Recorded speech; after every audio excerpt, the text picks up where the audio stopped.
Walk out to your clematis in the last week of August, and it looks like the party is over. The leaves have gone dull, one or two flowers still hanging on, more out of habit than enthusiasm. And where the big blooms used to be, you have got those silvery, whiskery seed heads catching the light. Most gardeners look at that and think, well, that is that. See you next spring. Here is what is actually happening. That vine is in the busiest stretch of its entire year, running 2 operations at once, and neither one is visible from where you are standing. It is deciding how many flowers you get next June, and it is quietly moving sugar down into a bank account underground, one you cannot see and cannot check the balance on. Everything you do to a clematis this month either puts money into that account or takes money out. In August, that is the only question that matters. And 3 of the things gardeners do this month, out of pure kindness, are withdrawals. Big ones. One of them appears on every clematis care list you will ever read, and in August it is exactly backwards.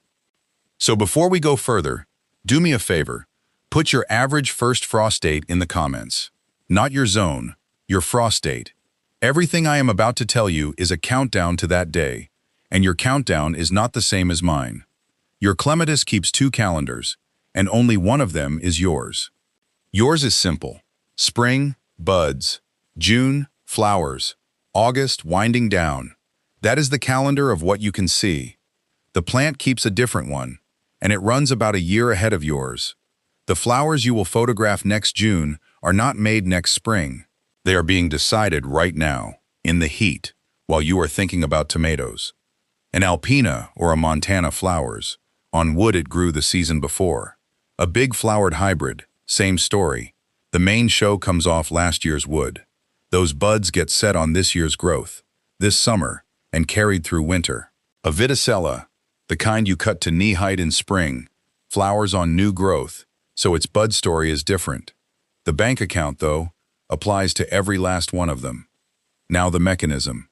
Flower bud initiation in late summer is not automatic. It has conditions. Oregon State University Extension lays it out in fruit crops, where this has been studied to death. Buds form in late summer and early fall, as the days shorten and the nights cool. Shoot growth has to slow or stop before initiation can happen. Anything that pushes late shoot growth reduces the number of buds that get set. And the plant's carbohydrate status, how much stored sugar it is carrying, affects how many buds it can afford to make. I will be straight with you, because I would rather be trusted than impressive. That research is on blueberries. Nobody has run that study on your clematis. What I am handing you is the general principle for temperate woody plants that flower on old wood. I am not going to dress it up as a clematis study because it is not one. But once you see it, you cannot unsee it. A vine still pushing soft green growth in late August has not settled down enough to set its buds. So every time you feed it, cut it, or fuss it into one more growth spurt, you are not helping it finish, you are interrupting it. So here is the model I want to leave you with, and it is worth more than every tip on this list put together. Every leaf on that vine is a sugar factory. Sunlight in, sugar out. That sugar is the plant's entire budget, and in August it has 4 places to spend it. Bucket 1 is seed.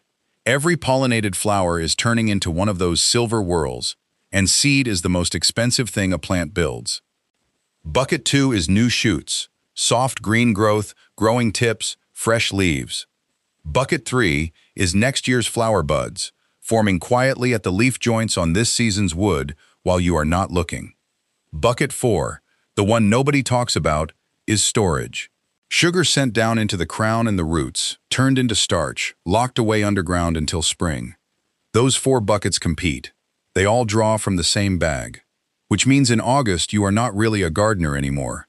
You are a traffic cop, deciding where the sugar goes. So run every August job past one question. Does this send sugar down to the bank or pull sugar back out? Bucket 4 is the only one that pays interest. Whatever that plant stores this month is what it wakes up with next spring, before a single leaf has opened, before it has earned a nickel of its own. In March, a clematis is spending money it made in August, and soft new shoots in late August are the worst investment on the board. That growth costs sugar to build. It has no time to harden into wood before the cold, and most of it dies anyway. You are paying full retail for something you are going to throw away. Which brings me to the only date that matters this month, and it is not on the calendar in your kitchen. It is your average first frost. The rule I use, and it is a rule of thumb, not a law of physics. Stop doing anything that would push new growth at least 6 weeks before your average first frost. I did not invent that. Iowa State University Extension puts it plainly. Do not prune deciduous shrubs in late summer, because pruning in August or early September may encourage a late flush of growth that will not harden sufficiently before cold weather arrives. Rutgers Cooperative Extension draws the same line, from the middle of August, straight through to leaf fall. So do the arithmetic on your own garden. If your average first frost lands in the first week of October, the way it does across much of the upper Midwest, your last day for anything invigorating was around the middle of this month. If you garden in the southeast and see no frost until November, you have got until the last week of September. Same plant, same principle, completely different deadline. That is why I asked for your frost date and not your zone. Your zone tells you what survives winter. Your frost date tells you when to stop. Two different questions, and the second one is the one nobody at the garden center will ever ask you. Now, the part that is going to annoy some of you, and I would like you to argue with me about it in the comments. You have been told, correctly, to deadhead your clematis, take off the faded flowers, cut back to a strong pair of leaves, and the plant redirects energy away from making seed and back into blooms. That advice is right. The mechanism is right. Seed really is expensive, and cutting it off really does free up resources. But that advice has an expiration date, and almost nobody tells you when it is. Look at it through the ledger. In June, when you deadhead, you take sugar out of seed and hand it to a plant with 3 months of season still in front of it. It has time to build new shoots, harden them, flower on them, and still bank a surplus. That is a deposit. Now make that exact same cut in the last week of August. The sugar comes out of seed and goes straight into soft new shoots, with 4 or 5 weeks left before the cold shuts the door. You just bought a growth spurt you do not have time to pay for. That is a withdrawal. Same cut, same plant, same technique. Opposite result. The only thing that changed is the date. So early in the month, on repeat blooming hybrids, I will still pinch spent flowers lightly at the tips. Nothing that takes a foot of stem with it, and by the back half of August, I stop. I let the seed heads form and I leave them where they are. That is my honest position, and you are free to disagree. Those seed heads hold frost. They catch low winter light when nothing else in the yard will. Birds work them over in January, and you have run out of season in which to buy more flowers anyway, so let the plant spend its money on the bank instead. Before we get to the soil, and the soil is where this whole thing turns, I have put all of it into a free blueprint you can keep. The August Ledger, the frost date arithmetic, a year 1 to year 3 timeline of what a clematis will honestly do for you.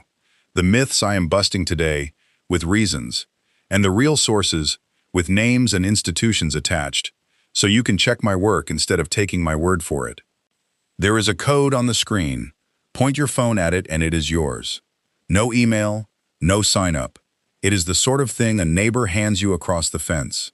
All right, the mulch you spread back in May. Go and look at it. Not from the kitchen window. Go out and put your fingers in it. Most of you laid down 2 or 3 inches in spring. Measure it today, and I will bet you find something closer to 1 inch, and in places, bare dirt. Where did it go? It did not blow away, and it did not evaporate. It got eaten. That is what mulch actually is. It is not a blanket, it is a meal. The bacteria and fungi in that top layer of soil are digesting it, and their appetite runs on temperature. The warmer the soil, the faster they work. That mulch sat quietly in cool May soil for weeks. The same mulch in August soil is being eaten at the fastest rate of the entire year. Your soil life is doing exactly what it should. It is just doing it at your expense. And when that layer thins out, you lose 3 things, and only one of them is water. You lose moisture, because bare soil under a late summer sun gives it up faster than roots can pull it from below. You lose the temperature buffer, because bare soil in full afternoon sun runs far hotter than the air above it, and root activity falls off in soil that hot. And here is the one almost nobody mentions. You lose the structure. That bare surface takes the full hammering of every August thunderstorm and every pass with the hose. The soil crusts. It compacts. The pore spaces close. And roots do not just need water down there. Roots need air. Roots breathe. A root sitting in hot, compacted, airless soil simply stops working, and it does not matter how faithfully you water it. Read that back through the ledger. A root that has stopped working is a root that has stopped making deposits. Your bank is closed in the most important month of the year for deposits, and the reason is a layer of shredded bark that got eaten while you were not paying attention. So here is the 4-minute job I promised you at the top. Top up your mulch. 2 to 3 inches, shredded bark, leaf mold, compost, whatever you have. Keep it back a couple of inches from the crown, because mulch piled against the stems holds moisture exactly where you do not want it. Then water deeply and less often, so the water reaches the deep roots instead of teasing the surface. That is the whole job, the highest return work in your entire August garden, and it costs the price of 1 bag of bark. And here is why that little job pays so well right now. Late August into October is not the end of the season. It is root season. The soil is still warm, and warm soil is where roots grow. The air is cooling, so the plant is not spending all day just surviving the afternoon. The flowering is done, or nearly, so the top of the plant has stopped demanding everything. For the first time all year, that vine can afford to build underground. That window stays open long after the leaves have dropped, right until the soil goes cold, and everything you give the soil inside it goes almost straight into next year. And notice what none of it costs. Soil temperature, soil structure, air in the soil, a working population of fungi and bacteria eating your mulch and gluing your soil crumbs together. Nobody can bottle any of that. You cannot patent a temperature. There is no shelf at the garden center for pore space, which is precisely why nobody advertises it to you, and why a bottle of Bloom Booster gets a full display at the end of the aisle in August, in a month when there are no blooms left to boost. That is not a conspiracy. There is no villain here. It is just economics. The things that matter most in a garden tend to be the things nobody can sell you. Which brings me to the white dust on your leaves, and the most useful backwards fact I know. Late August, Clematis get powdery mildew, white powdery patches, usually starting low on the vine and working up. Here is what nearly everybody gets wrong. Powdery mildew does not need wet leaves. It is not like most fungal diseases. The Purdue Plant and Pest Diagnostic Laboratory states it flatly. All powdery mildew species can germinate and infect in the absence of free water, and water sitting on a leaf for an extended period will actually inhibit germination and can kill the spores. The Integrated Pest Management Program at the University of California says the same. These spores germinate on dry leaves, in humid air. Now read your August conditions again. A dense vine packed against a trellis, warm humid nights, dry days, leaves that never really get wet. That is not bad luck. That is a perfect nursery. And it gets worse if the plant is thirsty. University of Idaho Extension notes that drought-stressed plants take heavier losses from powdery mildew than well-watered ones. So the vine sitting in dry, bare, compacted soil is the one that gets hit hardest. So what do? Not a spray. And do not go hosing your leaves down every evening either. The spores really do die in water, that part is true. But wetting the foliage opens the door to every other disease that does need wet leaves. And on a clematis, wet foliage plus a fresh wound is precisely how you invite in the fungus behind clematis wilt. Correct mechanism. Terrible practice. If you do reach for a product, read the label and follow it. What works is unglamorous. Keep the soil moisture steady so the plant is never drought-stressed in the first place. Get air moving, pull the vine a few inches off the wall, thin out the worst of the overlapping leaves. Thin leaves, not tips. We are not cutting growing points in late August. You and I just agreed on that. Now, the word that makes every clematis grower's stomach drop. Wilt. I have done a whole video on clematis wilt, so I will not repeat myself. What I want to hand you is a test you can run tomorrow morning in your slippers, because in August, most of what people call wilt is not wilt at all. Call it the 7 o'clock test. Go out at 7 in the morning, before the sun is on the plant, and look.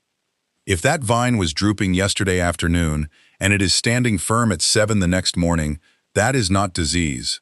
That is a plant that got hot, closed its pores to save water, and recovered overnight. Leave it alone. If it is still limp at 7, the yellowing is spreading evenly from the bottom upward, and you push a finger 4 inches into the soil, and it comes back dry. That is drought at the root. Very often it is a rain shadow, a vine planted tight against a wall where the rain never actually lands. Water deeply, mulch. Come back in 3 days. And if one previously healthy stem has collapsed almost overnight, gone black near the base, while the stem right beside it is untouched, that is the real thing. That is a stem infection. Cut it out below the damage with clean pruners, disinfect the blades between cuts, and put the material in the trash, not the compost pile. 3 different problems, 3 completely different responses. And people cut down perfectly healthy vines every August because nobody ever taught them to look at 7 in the morning instead of 4 in the afternoon, which is where the title of this video finally comes due.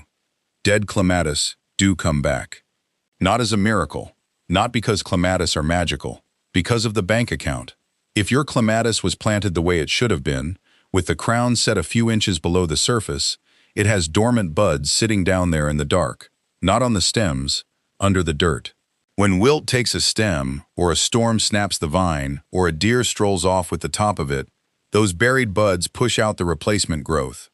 But ask yourself the obvious question, what are those buds running on? There are no leaves down there, no sunlight, no photosynthesis, nothing earning. Those buds are spending stored starch. They are spending the deposits. They are spending August. So when somebody tells you their dead clematis came back to life, what they are really telling you, without knowing it, is that the plant had money in the bank, and the month that money went in was this one. That is the whole argument. Not a trick, not a product.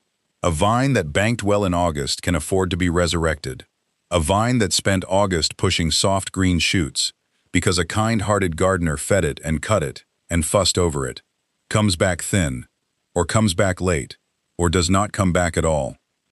August is the month of invisible work. There is nothing to photograph. You cannot show the neighbors a topped-up mulch layer.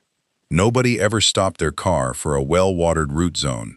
Everything worth doing in a clematis bed this month happens somewhere you cannot see it, on a schedule you did not set, for a payoff you will not collect for 10 months. And that is exactly why it works. The garden does not reward the gardener who intervenes the most.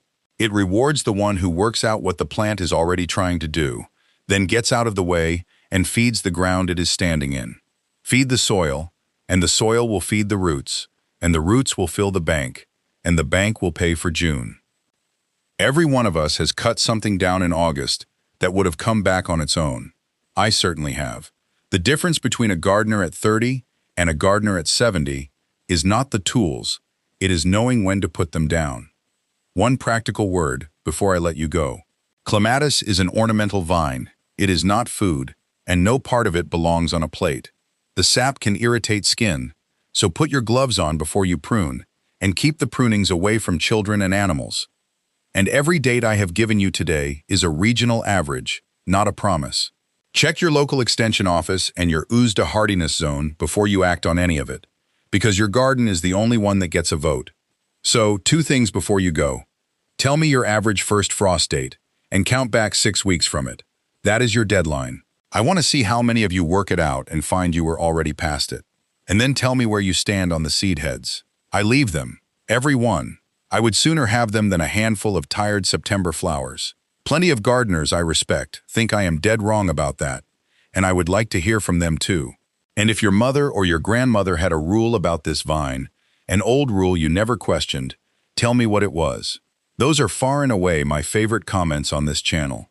Subscribe if you want the mechanism and not just the checklist. Now go out there and look at your mulch layer.